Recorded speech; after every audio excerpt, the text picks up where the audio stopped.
প্রিয় শিক্ষার্থীবৃন্দ, তোমরা কেমন আছো? হ্যাঁ, আমিও আল্লাহর রহমতে ভালো। প্রিয় শিক্ষার্থীবৃন্দ, আমরা অনুশীলনী 3.2 পড়তেছি, তাই না? তো 3.2 অনুশীলনীতে যাওয়ার আগে আমাদের মোস্ট ইম্পর্টেন্ট এবং এটার মধ্যে বেসিক কিছু নলেজ রয়েছে। আমরা একটা এখন গুরুত্বপূর্ণ প্রবলেম সলভ করতে যাচ্ছি। এটা হচ্ছে তোমাদের পাঠ্য বইয়ের, দেখো পেজ হচ্ছে পেজ 53। পেজ 53 এর কিছু কাজ রয়েছে না? হ্যাঁ, কাজ আছে। এই দেখো তোমরা 53 পৃষ্ঠায় কিছু কাজ আছে, তাই না? এর আমরা করব কত নাম্বার? হ্যাঁ, এইটা করব, ঠিক আছে? কাজ গ, যেটা আমরা বলি এখানে বাংলায় লিখতে পারি যে গ নাম্বার, এটা করতে হবে। হ্যাঁ, গ নাম্বার কি বলা আছে? ছোয়া পড়ো তো, একটু ছোয়া পড়ো। বলো। x √5 √3 হলে x³ + 8/x³ এর মান নির্ণয় করো। Thank you. Sit down. তাহলে লেখা আছে, আমরা প্রথমে লিখব দেওয়া আছে। কি দেওয়া আছে? x √5 দেওয়া আছে, এখানে দেওয়া আছে x ইকুয়াল কত? √5 প্লাস কত? √3 দেওয়া আছে, তাই না? এখন আমাকে যাদের মান বের করতে হবে, যার মান বের করতে হবে, কার মান বের করতে হবে? দেখো x³ + 8/x³ এর মান নির্ণয় করতে হবে। তো দেখো এখানে দেখা যাচ্ছে এটা একটা ফর্মুলা হবে, যেমন a³ + b³ এরকম একটা ফর্মুলা হবে না? এই a³ + b³ এর যদি আমরা ওই ফর্মুলা না, ঠিক হচ্ছে করোলারি বলা হয় এটাকে, অনুসিদ্ধান্ত। a³ + b³ যেহেতু এটা মান নির্ণয়ের অঙ্ক, তো অবশ্যই আমাদের কি প্রয়োগ করতে হবে? অনুসিদ্ধান্ত প্রয়োগ করতে হবে। a³ + b³ এর অনুসিদ্ধান্ত আমরা শিখেছি না? হ্যাঁ, ওয়ালনি বলো তো a³ + b³ এর অনুসিদ্ধান্ত কি?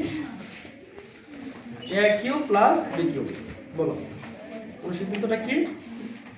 a + b whole cube minus 3a square into a plus b. 3a square আছে? 3ab. আবার বলো। a + b whole cube minus 3ab into a plus b. Very good, simple. ঠিক আছে না? ওটা ঠিক আছে না? আচ্ছা, তাহলে আমাদের মনে রাখবা এই মান থেকে আমাদের মেইন টার্গেট হচ্ছে x + 2/x, মানে এইটার মান আমাকে বের করতে হবে। কারণ কি? দেখা যাচ্ছে x³ এটা হবে a, আর 8 যেহেতু আছে 8 কে আমরা 2³ লিখতে পারবো, তাহলে 2/x এর হোল কিউব, তাহলে এটা a আর এটা হবে b। এখন আমাদের x এর মান দেওয়া আছে। কার মান দেওয়া আছে? x এর মান। এখন আমাদের x এর মান থেকে আমরা 1/x এর মান বের করব, অথবা 2/x এর মান বের করব। ঠিক আছে? তাহলে চলো আমরা বের করি। লক্ষ্য করো, আমাদের এখানে প্রথম কাজটা হচ্ছে এটা বিপরীতকরণ করা। বিপরীতকরণ কি? বিপরীতকরণ হচ্ছে নিচেরটা উপরে, উপরেরটা নিচে। x এর নিচে কি আছে বলো? 1। আর এটা নিচে কি আছে? 1। তাহলে আমরা যদি এটা বিপরীতকরণ করি, এর নিচে 1 কোথায় যাবে? উপরে।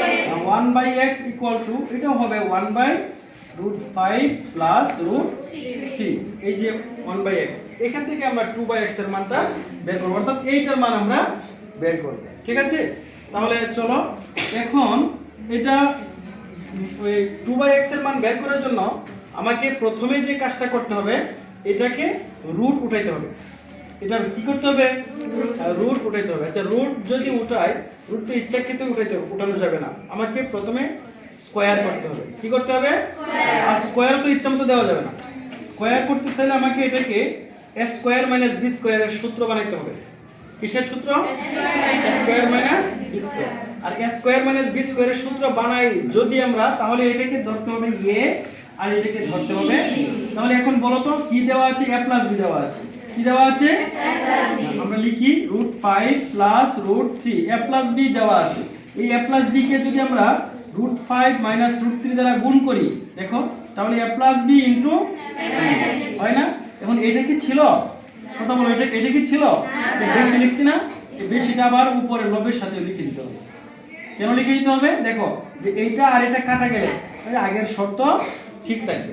অর্থাৎ এটার মূল কাজ হচ্ছে লব ও হরকে √5 - √3 দ্বারা গুণ করি। লবকেও গুণ করলাম, হরকেও গুণ করলাম। কি বুঝতে পেরেছো এটা? তাহলে এটা নিচেটা কি সূত্র হয় বলো? সূত্রটা কি হয়? a square minus b square. তাহলে এখানে হবে √5 এর হোল স্কয়ার মাইনাস এটা হবে কি √3 এর হোল স্কয়ার। √3 এর হোল স্কয়ার। আর এটা 1 দিয়ে গুণ করলে যা আছে তাই থাকবে √5 মাইনাস √3। এবার লক্ষ্য করো রুট স্কয়ারে কি কাটা গেলে কি থাকবে 5 মাইনাস কত 3 আর উপরে থাকবে √5 মাইনাস √3। এবার দেখো তোমরা বলো যে 5 থেকে যদি 3 বাদ যায় নিচে থাকবে কত নিচে 2 থাকবে আর উপরে থাকবে √5 মাইনাস কত √3। এটা কার মান এসেছে 1/x। হ্যাঁ 1/x এর মান। সুতরাং এটা কার মান এসেছে 1/x এর মান। এখন লক্ষ্য করো আমরা 1/x এর মান পেয়েছি কিন্তু এখানে মানটা বের করতে হবে কার 2/, যে 2 আনতে হবে উপরে x এর উপরে 2 আনতে হবে 2/x। তাহলে আমরা এক কাজ করি এটা r গুণন যদি করে দেই r গুণন, আমরা r গুণন করব না, এটাকে বলা হয় পক্ষান্তর। কি বলা হয় এটাকে পক্ষান্তর। দেখো পক্ষান্তর করলে এই যে নিচে 2 আছে 2 উপরে এসে গুণ হবে। কোথায় আসবে নিচে 2 কোথায় আসবে 2 আছে এই 2 কোথায় যাবে কার সাথে গুণ হবে কার সাথে গুণ হবে উপরে 1 এর সাথে গুণ হবে। তাহলে এটা যদি আমরা গুণ করি এখান থেকে আমরা কি পাই সুতরাং 2/x বলো তো কি পাই এই যে নিচে 2 এই যে নিচে 2 কোথায় যাবে উপরে। তাহলে কি হবে 2/x। যে 2 যদি উপরে এসে পড়ে তাহলে ডান পাশে কি থাকবে অনলি √5 মাইনাস নিচে 2 কিন্তু উপরে চলে গেছে। বুঝছো কিনা বলো। এখন আমাদের যে দাগটা ছিল দাগটা কি ছিল x³ + 8/x³ মানে a³ + b³ এর সূত্র। তাহলে এখন আমাদের কাজ হচ্ছে দেখো এই যে আমরা x এর মান দেওয়া ছিল এখান থেকে আমরা 2/x এর মান আমরা বের করলাম তাই না। এই দুইটা মান এখন আমাদের যোগ করতে হবে।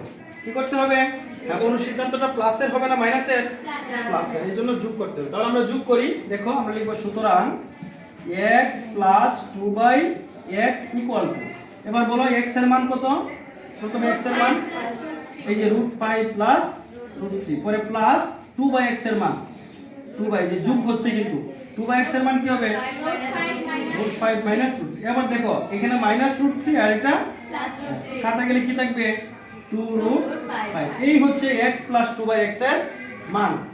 কি অঙ্কটা কি বুঝতে পেরেছো তোমরা এটা মানটা বুঝতে পেরেছো।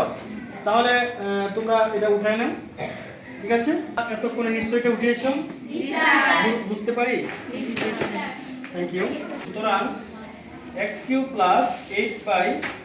8/x³ = আমরা লিখতে পারি দেখো x³ প্লাস এটাকে আমরা লিখব 2/x এর হোল কিউব লিখতে পারি কেন 2³ এ কত হয় 8 আর x³ যে এখন a³ + b³ এর অনুসিদ্ধান্ত তাই না। কিসের অনুসিদ্ধান্ত এই যে ওয়াল নি বলেছিল প্রথমে a³ + b³ এর অনুসিদ্ধান্ত কি হবে a + b এটা a এটা b a + b whole cube minus 3a b into a + b root a + b। এবার দেখো এটার মান তো আমরা অলরেডি বের করে রাখলাম কত এটার মান 2√5 এই যে 2√5 এটার মান হচ্ছে 2√5 এর উপরে কি আছে কিউব মাইনাস 3 x আর x কাটা যাবে x x কাটা গেলে 3 দুগুণে কত থাকে 6 ইনটু এটার মান কত 2√5। দেখো তো বুঝছো কিনা কি করলাম আমরা মান বসিয়েছি তাই না। এবার একটু মনোযোগ দাও এখানে হচ্ছে মেইন কাজ 2³ এই পাওয়ারটা 2 এর উপরেও আছে √5 এর উপরেও আছে। যে 2 একটা পূর্ণ সংখ্যা √5 হচ্ছে একটা অমূলক সংখ্যা। এবার 2³ এ কত হয় 8 আর √5³ এ কত হয় এটা আমরা একটু এই পাশে লিখি। দেখো √5 এর উপরে এর অর্থ হচ্ছে √5 এখানে কয়বার √5 ইনটু √5 তিনবার না। যে তিনটার মধ্যে দুইটা যদি আমরা একসাথে গুণ করি তাহলে √5 এর উপরে স্কয়ার হবে আর এখানে একটা √5 থাকবে। বুঝছো কিনা √5 এর উপরে স্কয়ার হবে না √5 তাহলে √, স্কয়ারে কি কাটা গেলে 5 √5 দেখছো ওই যে √5 হোল কিউব এর মান আমরা কত পেয়েছি 5 মানে একটা কথা মনে রাখবা একটা পূর্ণ সংখ্যা হয়ে যাবে আর একটা রুট থাকবে। আচ্ছা তোমরা বলো তো তাহলে √7 এর উপরে হোল কিউব থাকলে এটা কত হবে 7√7 ভেরি গুড বুঝতে পারছো তোমরা থ্যাংক ইউ। তাহলে এইখানে লক্ষ্য করো রুট 5 এর উপরে হোল কিউব, তাহলে এটাকে আমরা কি লিখবো 5 রুট 5, আর এখানে 6 দুগুণে 12, হ্যাঁ 12 রুট 5। এখন কত 12 রুট 5, এবার বলো 40টা থেকে 12টা বাদ যাবে, রুট 5 এখানে আছে 40টা, এখান থেকে মাইনাস হবে 12, 28 রুট 5। এই হচ্ছে আমাদের এটার অ্যানসার। কি তোমরা কি বুঝতে পেরেছো? ঠিক আছে, ধন্যবাদ সবাইকে। তোমরা এটা উঠিয়ে নাও, আর তোমাদের 52 পৃষ্ঠায় উদাহরণ 16 আছে, ঠিক আছে? উদাহরণ 16 তোমরা নিজেরা করবে। ওকে, আচ্ছা ধন্যবাদ।